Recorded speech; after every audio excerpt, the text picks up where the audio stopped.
Léla, vous avez été la championne du CES dans le passé. Pourquoi est-il nécessaire d'encadrer et de sensibiliser des chercheurs à l'entrepreneuriat? Pourquoi est-ce que c'est nécessaire que ces chercheurs acquièrent ces notions entrepreneuriales, à votre avis? Ce que disait Paula tout à l'heure, qu'il y a vraiment un changement de culture déjà qui se fait au sein de nos universités.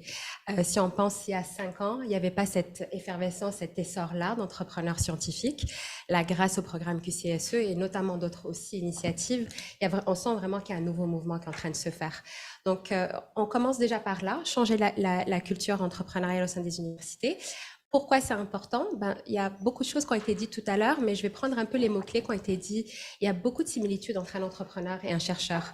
Donc, on partage à peu près le même ADN. Il y a déjà la passion. Donc, on ne fait jamais chercheur sans être passionné par un sujet particulier. Sinon, ça serait très difficile. C'est pareil pour l'entrepreneuriat. Il y a la notion d'impact qui est très importante. On ne se lance pas en entrepreneuriat si on ne veut pas répondre à des problèmes sociétaux, environnementaux. Donc, vraiment, il y a vraiment une notion d'impact là derrière. Et aussi, ce que j'aime beaucoup et ce que souvent les chercheurs oublient, mais un chercheur, il est formé à poser des hypothèses et à valider ces hypothèses-là. Donc, devenir un entrepreneur scientifique, c'est beaucoup plus facile quelque part parce que cette notion-là de valider des hypothèses, c'est quelque chose que les chercheurs sont déjà formés pour le faire. C'est quelque chose de naturel pour eux.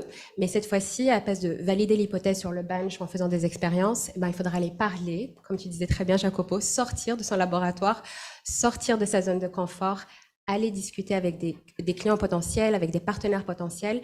Donc, je trouve que la démarche en elle-même, elle est facile. C'est plus simple d'amener des notions de business à un chercheur que le contraire. Donc, c'est quelque chose déjà de fondamental qu'on peut capitaliser là-dessus.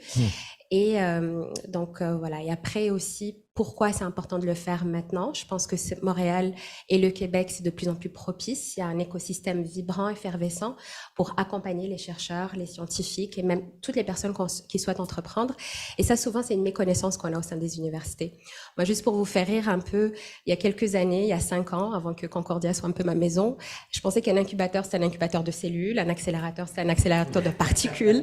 Donc, j'ai découvert tout un nouveau monde grâce à Concordia, grâce aussi à d'autres incubateurs, grâce à d'autres initiatives, qu'il y a tout un monde à côté.